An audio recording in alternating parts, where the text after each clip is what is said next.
ஒரு வழியா 2 வருஷம் கழிச்சு தலையோட தரிசனம் கிடைச்சிருச்சு. ஸோ அதான் பிப்ரவரி 6ஆம் தேதி இன்னைக்கு விடாமுயற்சி படத்தோட ஃபர்ஸ்ட்டு ஷோ நம்ம போய் கேரளால போய் பார்த்துட்டு வந்துட்டோம். ஸோ ஏன் லேட் ஆயிடுச்சு அப்படின்னா, 2வது ஷோ வந்து தமிழ்நாட்டில வந்து பார்த்துட்டோம். ஏன்னா காலையில வந்து இங்கெல்லாம் 9 மணி ஷோ போட்டிருந்தாங்க. கேரளால தான் 7 மணி ஷோ போட்டிருந்தாங்க. ஸோ கேரளால போய் இந்த படம் வந்து பார்த்துட்டு வந்துட்டேன். உண்மையில பார்த்தீங்கன்னா, படம் வேற லெவல்ல வந்திருக்குங்க. 2 வருஷத்துக்கு வெயிட் பண்ணதுக்குன்னா ஒர்த் மூவிங்க. ஏன்னா அந்த அளவுக்கு ஒரு ஹாலிவுட் படம் எந்த அளவு ரேஞ்சுக்கு எடுத்து வச்சிருக்க முடியுமோ அந்த ரேஞ்சுக்கு எடுத்து வச்சிருக்காங்க. ஆக்சுவலாக இன்னும் இந்த படம் வந்து ஒரு பிரேக் டவுனோட ரீமேக் படம் தான். பட் இருந்தாலும் அந்த படத்தை வந்து எப்படி எடுக்கிறோம் அப்படிங்கிறது தான் வந்து விஷயமே. ஸோ இதில் வந்து பார்த்தீங்கன்னா, மகிழ் திருமேனி வந்து உண்மையிலே பூந்து விளையாண்டுருக்காருங்க அந்த படத்தில். ஏன்னா அந்த அளவுக்கு வந்து இந்த நம்ம வந்து எதிர்பார்க்காத அளவுக்கு இந்த படத்தை வந்து எடுத்து வச்சிருக்காரு. ஸ்க்ரீன் ப்ளே வந்து சும்மா வேற மாதிரி இருந்தது. ஸ்க்ரீன் ப்ளே இருக்கட்டும், இந்த படத்தில் வந்து மகிழ் திருமேனியே வந்து நம்ம மீட்டிங்கில் இன்டர்வியூலலாம் சொல்லிட்டாரு. என்னென்னா, இப்படி வந்து இதில் வந்து தேவையில்லாத மாஸ் சீன் இருக்காது, தேவையில்லாத ஃபைட் சீன் இருக்காது, பெரிய இன்ட்ரோ இருக்காது, பெரிய இன்ட்ரோல் பிளாக் இருக்காது, எதுவுமே இருக்காதுங்க. ஆனால் அந்த படம் வந்து எல்லாத்துக்கும் பிடிக்கும் அப்படின்னாரு. ஸோ அந்த மாதிரி தரமாக எடுத்து வச்சிருக்காருங்க. ஏன்னா தலையை வச்சு இவ்வளோ தூரத்துக்கு வந்து ரெடி பண்ணி இந்த படத்தை ரெடி பண்ணது வந்து அவ்வளோ பெரிய விஷயம். ஏன்னா 2 வருஷத்துக்கு வெயிட் பண்ணியிருக்காங்கன்னா அந்த ஒர்க் வந்து நமக்கு ஸ்க்ரீனில் வந்து காமிச்சிருக்காங்க. அவ்வளோ தூரத்துக்கு வந்து இந்த படத்தை வந்து வேறு லெவலில் எடுத்து வச்சுருக்காங்க.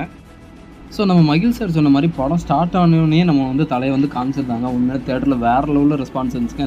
இந்த எக்ஸ்பீரியன்ஸ்லாம் தேட்டரில் போனால் மட்டும்தான் கிடைக்கும். அதுவும் இல்லாமல் பார்த்திங்க அப்படின்னா, ஸோ படத்தோட ஸ்டார்டிங்லேயே வந்து ரொம்ப நேரம் இழுத்துட்டு ஜவ்வாக கொண்டு போன மாதிரி எந்த ஒரு சீனுமே இல்லை. பார்த்திங்கன்னா, ஃபஸ்ட்டு இன்ட்ரோல் பிளாக் வரைக்கும் அப்படியே படம் வந்து நார்மலாக அப்படியே போயிட்டே இருக்கும். ஸோ அதுக்குள்ளேயே நமக்கு வந்து என்னென்ன விஷயங்கள் அப்படின்னு சொல்லிட்டு தெளிவாக காமிச்சிருவாங்க. ஸோ என்ன கதைன்னு பார்த்தீங்க அப்படின்னா, இப்படி ஒய்ஃபை வந்து டிவோர்ஸ் கேட்குறாங்க. அவங்க வந்து அவங்க அப்பா வீட்டில் கொண்டு போய் விட போகிறாரு. எல்லாத்தையும் சரி ஓகே அப்படின்னு சொல்லிட்டு கொண்டு விட போகிறாரு. விட போன நேரத்தில் வந்து பார்த்தீங்க அப்படின்னா, ஒய்ஃப் வந்து மிஸ் ஆகிறாங்க. ஸோ மிஸ் ஆன ஒய்ஃபை தேடி தாங்க கதையே. அந்த மிஸ் ஆன ஒய்ஃபை தேடி எங்கெங்கே போகிறாரு, என்னென்ன கஷ்டப்படுறாரு அப்படின்னு சொல்லிட்டு தான் கதையை. கடைசி எப்படி தேடி கண்டுபிடிக்கிறாருங்கிறது தான் கதையே. இந்த கதை வந்து ஆல்ரெடி பார்த்தீங்க அப்படின்னா பிரேக் டவுன் படத்துலேயே வந்து காமிச்சிருப்பாங்க. ஆனால் அதை விட அந்த படத்தில் எப்படி சுவாரஸ்யமாக காட்ட முடியும். இந்த படம் ஓடுற டைம் வந்து பார்த்திங்கன்னா சலிக்காமல் கதை ஒரு வந்த யாருமே வந்து இந்த படத்தை பற்றி குறை சொல்லவோ நக்கல் அடிக்கவோ சலிக்காமல் அந்த படத்தை வந்து முழுசாக பார்த்து முடித்து ஒரு மன திருப்தியோடு எந்திரிச்சு போகிற அளவுக்கு மகிழ் திருமேனி வந்து வேலை பார்த்து வச்சுருக்காங்க. பிஜிஎம் அனிருத் ஒரு பிஜிஎம் போட்டாலும் தரமாக போட்டிருந்துருக்காரு. அந்த ஒரு பிஜிஎம் தான் படம் ஃபுல்லாக ஓடுது. தேவையில்லாத பாட்டுகள், தேவையில்லாத டான்ஸுகள் அந்த மாதிரி எதுவுமே இல்லை. நீட்டாக 2 பாட்டு போட்டிருக்காங்க. ஒரு பிஜிஎம் தரமாக இருக்குது. அதெல்லாம் பார்த்திங்கன்னா, உண்மையிலே சொல்ல போனால் தலை வந்து வேறு லெவலில் இருக்குது. தலையை அதுவும் இல்லாமல் பார்த்திங்கன்னா ஒரு யங் லுக்கில் காமிச்சிருப்பார். ஸோ அதுக்கடுத்து இந்த ஒரு லுக்கில் காமிச்சிருப்பார்.